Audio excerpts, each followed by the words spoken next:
Muslim. I'm your brother in Islam here in Syria. Married. السلام عليكم ورحمة الله وبركاته. كيف الحال؟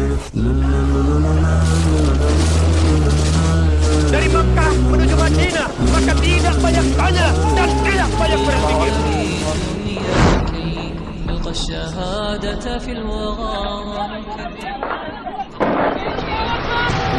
Are an Islamic army and a state that has been accepted by a large number of Muslims worldwide.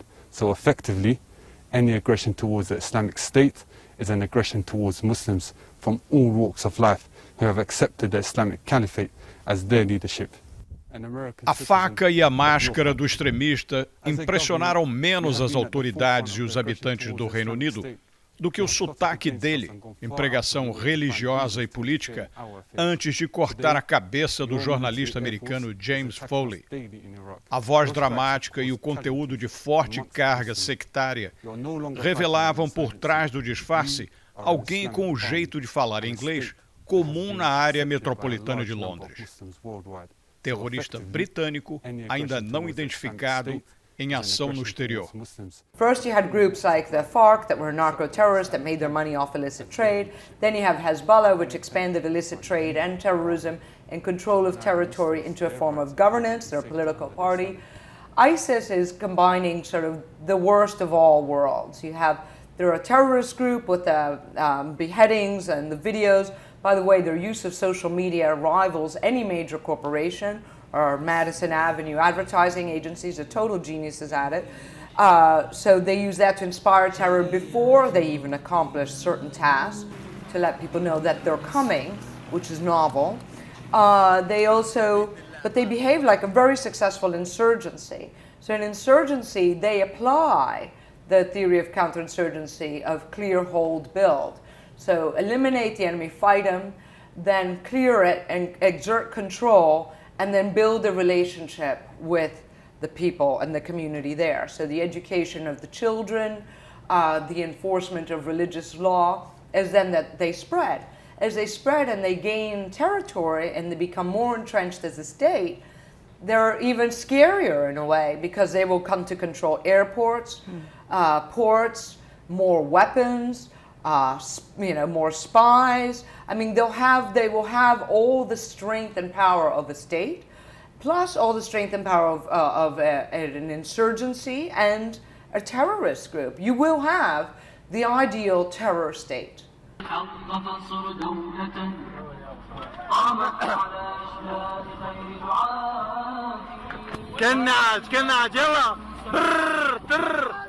Good afternoon.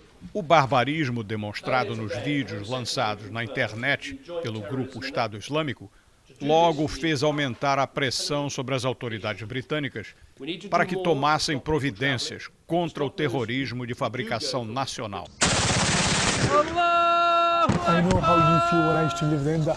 Não é a primeira vez que aparecem britânicos entre os extremistas islâmicos em ação no Iraque e na Síria. Vídeos anteriores na internet e mensagens nas redes sociais têm mostrado até com certo exibicionismo o envolvimento com movimentos radicais islâmicos no exterior de pessoas nascidas e criadas no Reino Unido.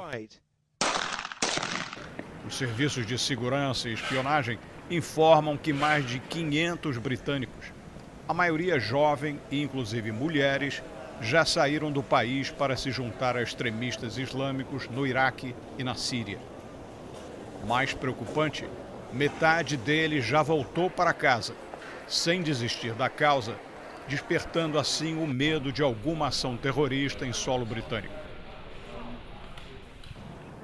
Fenômeno parecido ocorre na França, onde centenas de jovens, entre os quase 5 milhões de muçulmanos na população, viajaram para lutar no exterior. E muitos voltam para casa. It's always the goal of any terrorist group to recruit outsiders, because that achieves two goals. One, it signals to the rest of the world that we're taking your children. Your own people are siding with us. And then it also expands the terror. So then, as the foreign fighters do go back home to their own countries, it exponentially increases the power of the terrorist group. And that's something that any terrorist group wants to accomplish. Now, there's a theory, actually a friend of mine called Lee Smith wrote a book called The Strong Horse, which is a theory about power in the Middle East, that it comes from an old imam, and Osama bin Laden used the quote too, that if you see a strong horse and a weak horse, you like the strong horse. So anybody who wants to engage in jihad or be involved in a terrorist group wants to back the winner. It's like you vote for the candidate you think is going to win the elections. Well, with terrorism, it's even more extreme. So the stronger they appear to be, the stronger they actually do become. O alerta rotineiro das autoridades de segurança no Reino Unido sobre risco de ataque terrorista subiu de grau após a execução do primeiro jornalista americano, passando para severo, o segundo mais alto da escala. Embora o governo admita que não existem indícios de ação iminente. É só precaução, justificam os analistas do setor. O primeiro-ministro David Cameron propôs algumas medidas de prevenção, como caçar passaporte e cidadania dos que forem identificados em ações desse tipo, ou mesmo proibição de retorno deles ao país.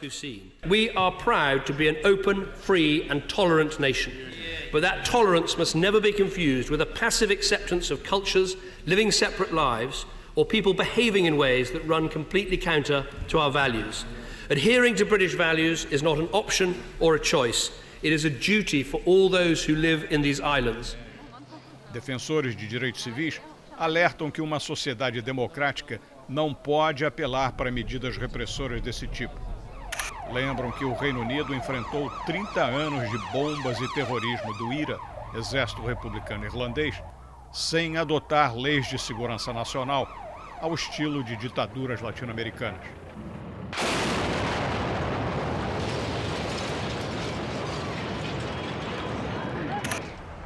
Cameron e muitos defensores de ação dura querem as leis especiais, mas sabem que os tribunais independentes britânicos, bem como as cortes da União Europeia, podem rejeitá-las por abuso de liberdades democráticas. Ações terroristas por extremistas islâmicos criados no Reino Unido já ocorreram em tempos recentes. Foi o caso do assassinato do soldado Lee Rigby, morto a facadas em plena rua de Londres no ano passado, por dois extremistas locais que alegavam agir em represália à morte de muçulmanos em mãos das Forças Armadas britânicas no exterior.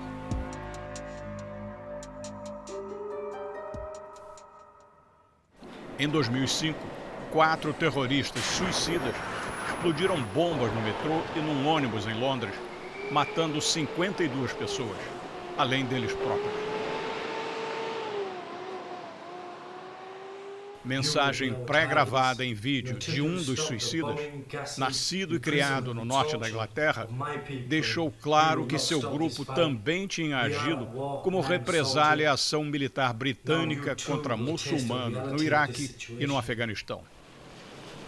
O desafio para governantes e forças de segurança é como se precaver contra extremistas islâmicos nacionais já retornados da frente de luta no Oriente Médio. O que fazer em relação aos que ainda estão envolvidos com o grupo Estado Islâmico e podem voltar para casa a qualquer momento? E de que forma conter a radicalização entre 2.700.000 muçulmanos que vivem no Reino Unido de maneira tradicionalmente pacífica, com um grau considerável de integração? These British extremists who fight alongside terrorists in Syria and Iraq, they are not radicalized when they get there. They had been radicalized here. How do you explain that process? In countries that have freedom of speech, freedom of religion, these people are educated here, still they get radicalized. How does that happen? These British nationals are motivated by an ideology, by a doctrine and a message. The same message that has been articulated by ideologues like Osama bin Laden. These are nationals who lack identity. They lack for a future of direction. as to what they want to do. They're looking for simple answers. And unfortunately, the people that supply those answers are the radical extremists, who they can be in contact with personally, but more frequently now it's through the internet. In many ways, it's like a toxin. It seduces them. They buy into that.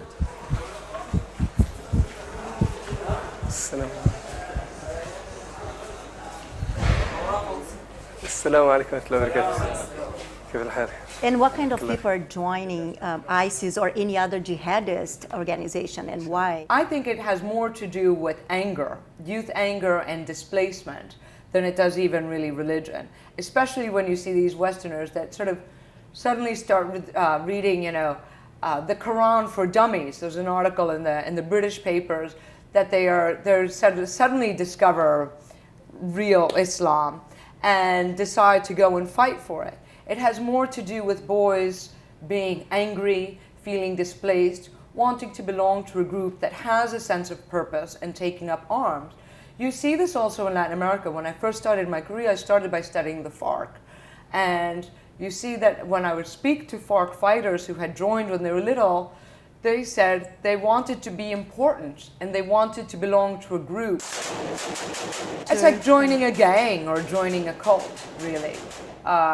It's a different, more violent manifestation. I travel a lot also to the UK, and I know I've been talking to friends of mine there who have been involved and been very concerned with the government about the increasing radicalization in British schools, that it's not just in the mosque, but England has a huge Muslim population because they controlled so much of the Middle East and South Asia that they're part of the Commonwealth, so they come back and have a right to be in Britain. But there is racism, so they feel that, because if they're brown-skinned or a different religion, they feel that they are entitled to be in Britain but don't feel connected to it. So that increases their anger, and that's why they go.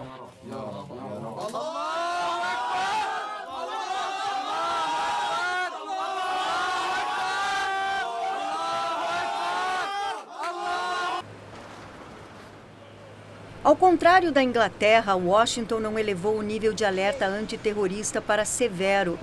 Mas o governo diz que a situação é monitorada de perto e que, por enquanto, não existe nenhuma informação específica sobre qualquer risco terrorista iminente em solo americano.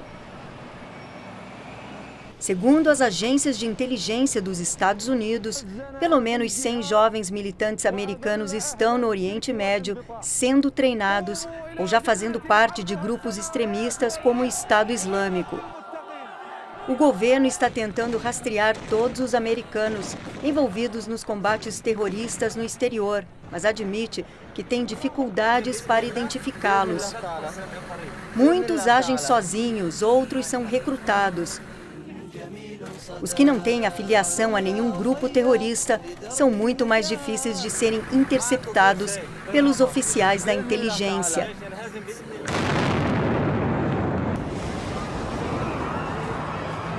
Foi o caso do atentado à bomba no ano passado, planejado pelos irmãos Tsarnaev, de origem chechena, durante a maratona de Boston. De acordo com as investigações, o ataque que feriu 260 pessoas e matou 3 foi liderado pelo irmão mais velho e não houve envolvimento de grupos terroristas internacionais. Os dois se encaixam na classificação de jihadistas autorradicalizados. Em 2010, uma tentativa fracassada de bomba em Times Square assustou Nova York.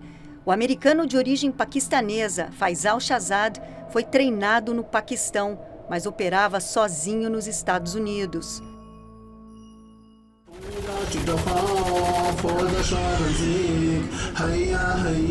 Mais recentemente, com o fortalecimento do grupo extremista, o Estado Islâmico, e graças à sofisticação da propaganda jihadista moderna, jovens ocidentais têm sido seduzidos com mensagens veiculadas na mídia social, em várias línguas e em múltiplas contas no Twitter.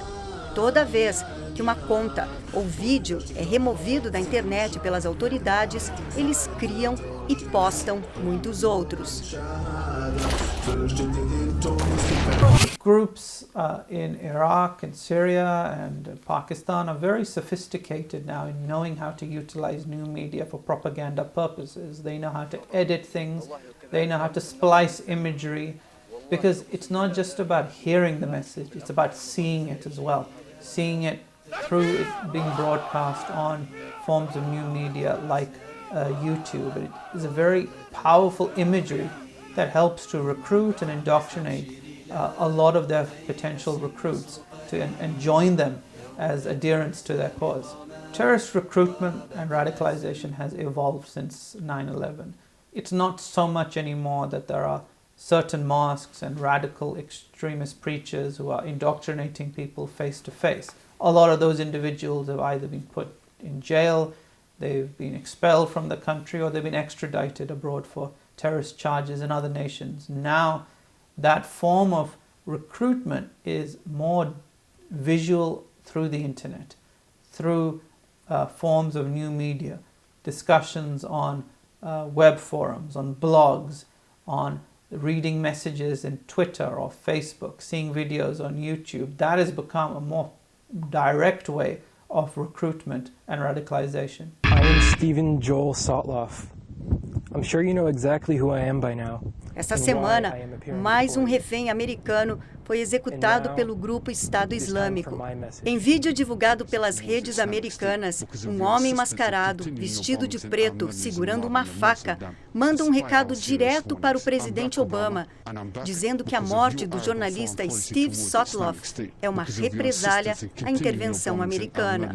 Obama have yet again, through your actions, killed yet another American citizen. What about this policy that the British and the American governments officially have of not paying ransom to get their nationals back from the terrorists? Other countries do pay, as you know, and they get their nationals back. It's a difficult dilemma because, of course, one wants to have your nationals freed and returned safely to their family members and loved ones, but it only does encourage more hostage taking if you pay ransoms for it. Because the UK and the US do not pay ransoms, their nationals are not necessarily deemed to be high valuable targets in terms of money, but in terms of propaganda, they do carry a lot of cachet because of the fact that the US has been a major player in Iraq in the past, as well as Britain. So terrorist groups know how to use it to exploit the situation. One also should question that why do groups in the Middle East take hostages, claim to be religiously motivated, and yet expect financial rewards? There's also some hypocrisy in that. We've had the case in the past, looking at this issue historically, of radical groups that eventually die down in a way, from the IRA to ETA in Spain, to the Red Brigades, the Red Army in Germany. And if I dare say, even Al-Qaeda seems to have slowed down a bit. So can you project ISIS turning into a milder group or even disappearing in the coming years? ISIS is not going to disappear anytime soon. And even if the group takes a number of hits with the airstrikes it's taking from the US, it doesn't mean it will be eliminated, because this has become a movement, an ideological one, similar to Al-Qaeda. Even though Osama bin Laden's dead and Al-Qaeda may not be the group it once was, its power has ceded to other groups across the world. Lashkar-e-Toiba in Pakistan, Al-Qaeda in the Arabian Peninsula in Yemen, Al-Qaeda in Islamic Maghreb in Algeria, and ISIS in Iraq and Syria. This is a group that will evolve. It will morph into new dimensions in the future. You cannot simply contain it, especially through airstrikes. So as long as there is conflict in Syria and Iraq, ISIS and other like-minded groups will always have a vehicle to recruit people. Esse é um livro que todo mundo tem que ler, Sem Lugar para se Esconder, do jornalista Glenn Greenwald, que está aqui comigo. O Glenn mora aqui no Rio e ele publicou e revelou para o mundo todo os documentos que provam que o governo americano faz espionagem eletrônica que atinge a todo mundo. Documentos revelados corajosamente pelo Edward Snowden. E eu escolhi um parágrafo que tem a ver com o assunto do nosso programa. É o seguinte, a exploração do medo é uma tática usada pelas autoridades no mundo todo para aumentar o poder delas e limitar os direitos. In what sense this is happening again with the ISIS scare, the fear of the ISIS, the Islamic State terrorists? If you look at what the political leaders in the United States and in the UK and in the West are saying about ISIS, it's exactly the same thing as what they were saying about Saddam Hussein in 2002 and 2003 to justify the attack on Iraq, and the same thing they were saying about Al-Qaeda over the last decade to justify torture and Guantanamo. The idea is to convince people that there is some grave threat to their survival and the survival of their children, so that they should support essentially anything that is proposed in the name of security, and the rhetoric is extremely exaggerated and not borne by the facts. On the front page of the tabloids in the US and on Fox News, they say that ISIS is already in the United States, is already in the UK, ready to attack. Is there any evidence of that? There's absolutely zero evidence for any of those claims. The idea that ISIS is even capable of entering the United States and carrying out attacks there, let alone that they've already done so. But again, if you look at what they were saying about Al-Qaeda over the last 11 and 12 years, it was always there are sleeper cells already in the United States, ready to be activated at any moment, and there have been no successful terrorist attacks on U.S. soil since 9/11, other than one at the Boston Marathon that had nothing to do with Al-Qaeda. And so this is the kind of rhetoric that news outlets in the United States, the United States government, love to issue, and no rational person should accept any of those kind of claims without seeing very convincing evidence that it's true, and there's been zero evidence presented of any of that. You wrote in your website, The Intercept, that the Obama government doesn't know exactly who they're going to bomb. Can you explain what you meant by that? If you look at the debate in the United States a year ago about Syria, the proposal that President Obama was advocating and that the entire U.S. political and media class were demanding was that the U.S. Army and military be deployed to attack the Syrian government and to bomb Assad. That was the fear-mongering at the time, was Assad was this unique evil. Here we are less than a year later, and suddenly now the idea is, no, actually we do want to intervene in the war in Syria, but on the other side, we actually want to attack the people who Assad is fighting against and even work with Assad. And so it really does lead to the impression, usually in most countries, war is never talked about. And when it is talked about, it's talked about only in the most extreme circumstances, where you go to war only if your survival really depends on it. In the United States, I think it's hard for people outside of the United States to realize this, there's constantly a debate taking place over who we should bomb next. Okay, let's go bomb Assad. Well, no, actually, let's go bomb the people Assad is fighting against. And I think the idea really is that the end in itself is simply to have wars. Wars help political leaders consolidate power. It's incredibly profitable for those who manufacture and sell weapons. It's very good for the U.S. economy. And so the U.S. government looks for ways to have a war, in contrast to pretty much every other country in the civilized world that looks for ways to avoid war.